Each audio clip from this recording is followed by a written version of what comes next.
We begin in the Northwest Territories, where residents of Yellowknife have finally begun their return home. Looking forward to my own bed and a shower.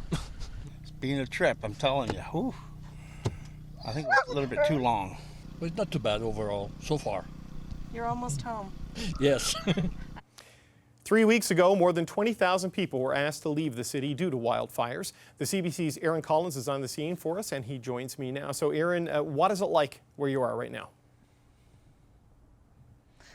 Yeah, I kind of feel, David, a little bit like those folks we were just hearing from. We drove up from Calgary, which is the same path that a lot of those evacuees would have been taking as they made their way slowly back home. So you're looking at like a 20-hour drive, and then a lot of people were lining up at dawn to sort of get to that blockade and then get into the city.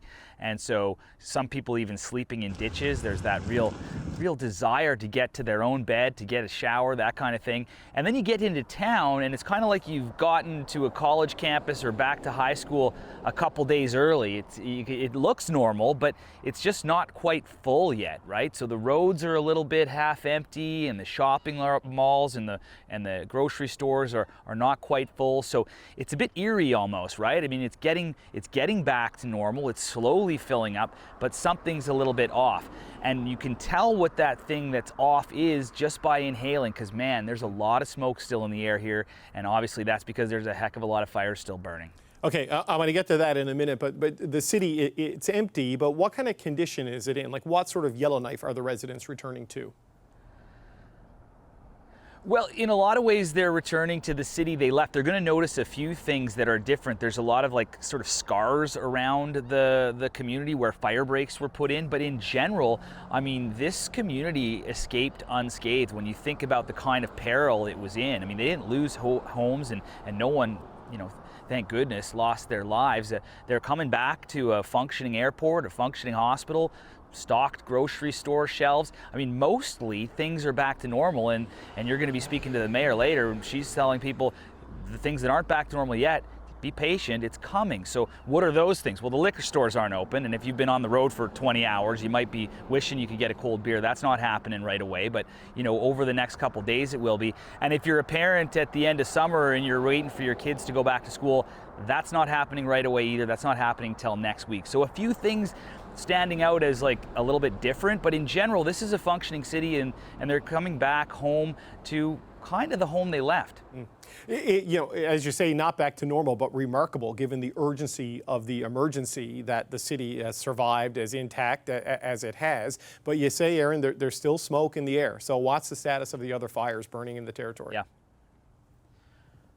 Well, I think this is important to think about the scale, right? There's 241 fires still burning in the Northwest Territories. 241. It's incredible. I mean, this is the most intense, the most extreme, the most unprecedented wildfire season this part of the world has ever seen, that Canada's ever seen.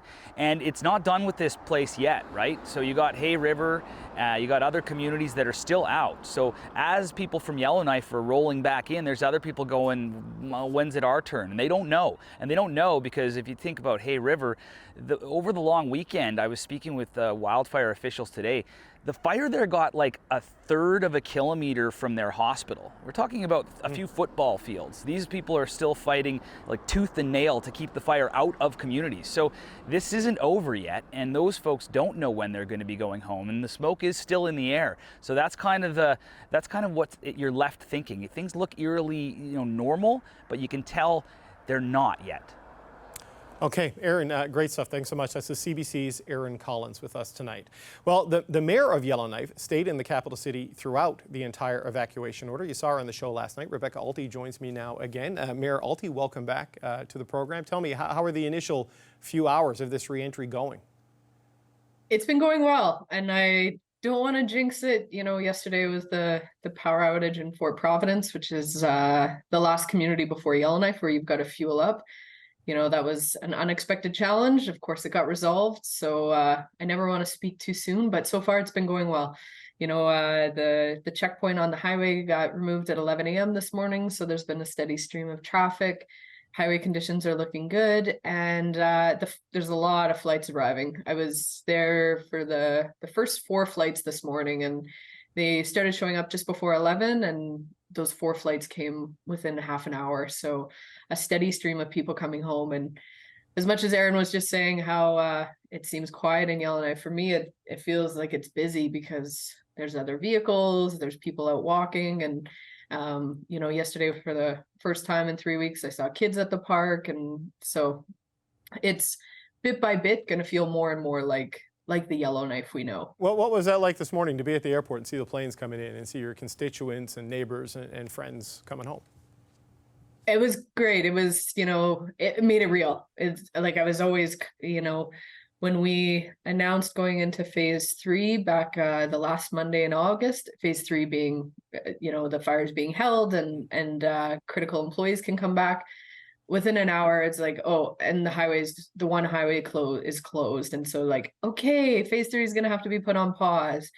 And then yesterday it's like, okay, critical employees are coming back and there's a power outage at the gas station. So to finally see it happen is just like a weight off the shoulders. You've been here the whole time, right? And not a lot of people, I would imagine, stayed behind. I mean, obviously you still have to fight a fire and protect it and monitor it. I mean, how do you think these past couple of weeks will change your city going forward? Yeah, no, there's definitely a lot to unwind and consider, from just the surface is the fact that the landscape's changed with the number of fire breaks in our community, which protected us for this year as well as in years to come. Lots of emergency operations work, and we'll have to do a thorough review on that, on ways that the city needs to improve, as well as the territorial government, as well as other, we were going to Alberta, so then we had to also work with the government of Alberta. So it's a lot of parties that were involved in this. So a lot to review and consider and make recommendations.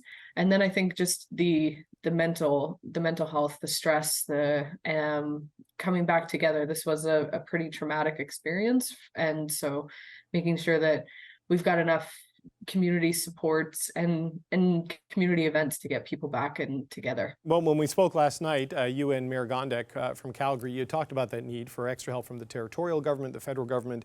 You getting any closer to getting an answer for the things you're going to need for the people returning home? Do you know where that stands? Not yet. The territorial government does say that they've got enough resources to do that. So hope that is the case. And if not, then I hope they do reach out to their other counterparts to get more support, because it's, the city and the territorial government both recognize that. And the territorial government has had community counselors at the evacuation centers. They've got the, even the primary care and community counselors beginning today here in Yellowknife. So it's not to say that they don't recognize the importance of it, but just hope that we can continue to see a response, and that the supports will be available when people need them, because it might not be tomorrow, it might be a month from now when you're fully, like, it can just happen. All of a sudden you actually realize what you went through, and it just kind of, the floodgates open. Yeah, trauma and stress, it affects everybody in different ways. And look, when you ran for mayor, I can't imagine you envisioned yourself leading your city through a total evacuation, becoming the voice of such an urgent emergency response. I mean, how has this process been for you throughout the past 3 to 4 weeks or so? I think the only saving grace is that I was also mayor during COVID. So the similarities between this and COVID were quite similar. And that in COVID and during this time, at the start of it, we're all in this together, lots of community support, lots of support. And then you get to the stage where it's really tough. People are like, I don't want to be here anymore. I want to get back to normal. Let me out. And a lot of stress and anxiety during those times. And so there's a bit of a roller coaster of emotions. So I had a bit of an idea what we were going to experience, but it's nothing really prepares you until you've been through it. Yeah, I hadn't thought of that. It's the grim reality of public leadership in the last couple of years, right? Is going through successive emergencies. So you talked about making sure you've got lots of things for the community to do, to sort of pull together as they return and readjust. What's the thing you're most worried about at this point? Or what's the thing that makes you wake up or keeps you up a bit at night that you're worried about in this return to Yellowknife? I guess maybe it's not the immediate, but it's looking at budget 2024, and same with at the end of COVID is just how many supports you need, but how financially strapped people are. So how do you create the programs that people need, but without the cash to pay for those programs? So, you know, the day that we issued the local state of emergency was supposed to be our first discussion about budget 2024. And so now we're a little bit behind in our planning schedule, but that definitely keeps me up of this emergency is over or is about to be over, but that next emergency, the fact that people don't have housing, the fact that, you know, that there's not enough money for our water and sewer and other programs, it's kind of never ending from an elected official perspective. No, some busy days ahead. But look, thanks for taking the time on such a busy day. Good luck in the reintegration and the return over the days ahead. That's the Mayor of Yellowknife, Rebecca Alty. Thanks for your time. Thank you. We turn now to one evacuee who has returned to Yellowknife. Angela Canning joins me now. Angela, thanks for taking the time.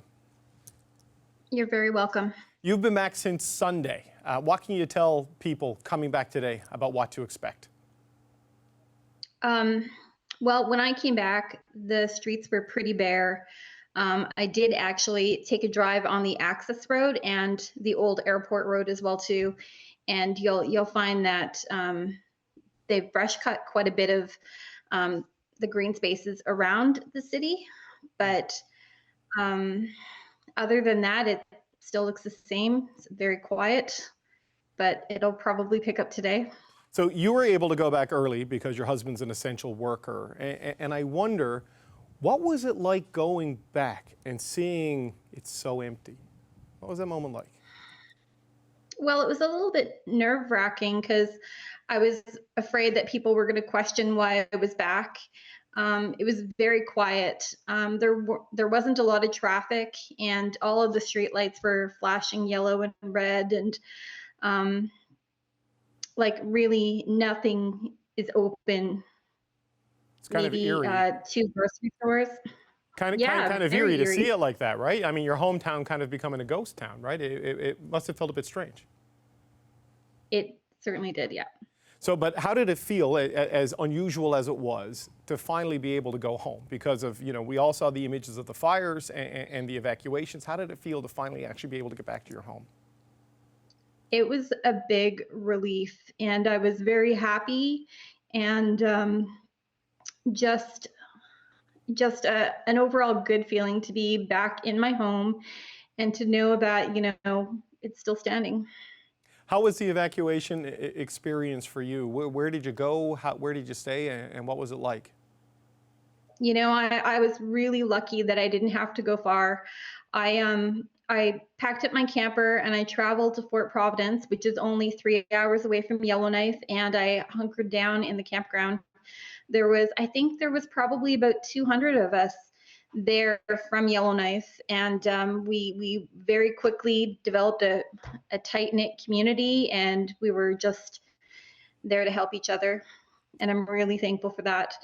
And also the community of Fort Providence, the Friendship Center, and I'm gonna forget to thank, very critical people, but I mean, they helped out so much with foods and activities and just checking in on us to make sure that we were okay. No, a lot of people, a lot of Canadians stepped up to help you out. I just wonder, you look ahead. I mean, how quickly do you think it will be before your community gets back to normal? And I wonder, how will this experience change things there? I mean, having to flee your homes because of wildfires is not an easy thing. What do you think the impact of that will be?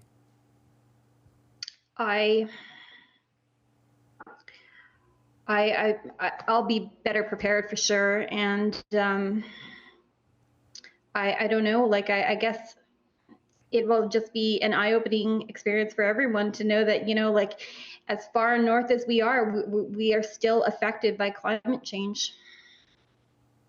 I was on your social media today, and I saw the videos of you driving around the city, driving out to the airport to see the first people coming back.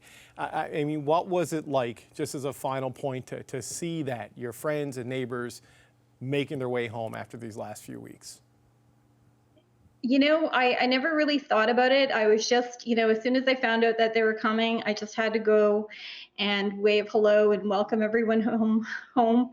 And as I was driving home, like I had the greatest sense of relief, and I didn't realize it, but I had a big ball of anxiety in my stomach this whole experience. And it wasn't until people started coming home that I started to feel relaxed. It's been a long time since you've been able to relax, I guess. Yeah. Well, Angela Canning, I wish you a very boring fall. You know, after the difficult summer, I hope your fall, you can relax and have no anxiety and then roll into a nice, happy holiday season at the end of the year. Thank you. Thank you so much for joining us today.